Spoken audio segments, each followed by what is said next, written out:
A few years ago, I moved into a one-bedroom apartment in Melbourne, Australia, they went on to recall. It was my first time living on my own. The apartment block had been built in the 1930s. I'd been there for a few months when I came home from work one day and went into the bathroom.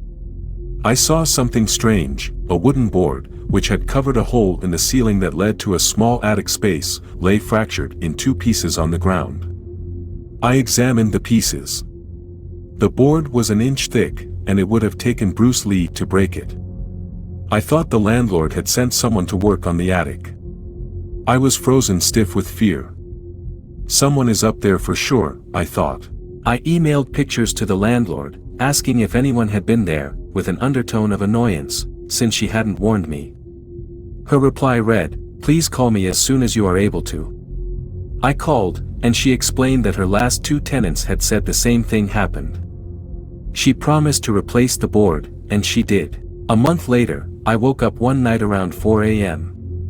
My body was covered in goosebumps. It felt like someone was rubbing his or her hands on me.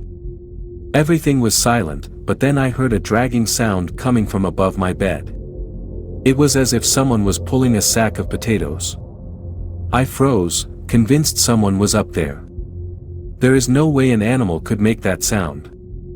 After 5 minutes, I worked up the courage to turn on the light, armed myself with a cricket bat and walked to the bathroom.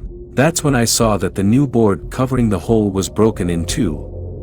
I felt sick. The dragging sound had stopped. But I heard something else, whispering. The sound was clear and coming from the attic. It sounded like children's voices, and I could hear one sentence repeated over and over, "It's your turn. It's your turn." I switched on every light in the apartment to make things feel normal. It was 5 a.m. and dark outside. I watched TV to try to unwind. Then a fuse blew. My pet budgie, Dexter, whom I kept in the kitchen, usually never made a sound at night, but he started squawking like he was being strangled. I'd never heard him make those sorts of noises. He was screaming. I grabbed my car keys, ran out, sat in my car and waited there until the sun came up. When I saw people walking their dogs, this comforted me enough to go back in. The front door was open, but I figured I might have forgotten to close it when I ran out. I went to the kitchen to check on Dexter, but he wasn't in his cage. I felt sick again.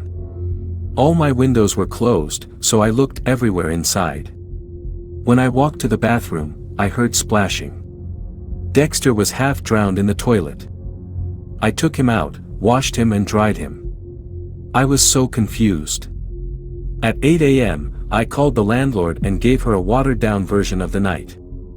"Oh, wow, you heard the whispering too," she said.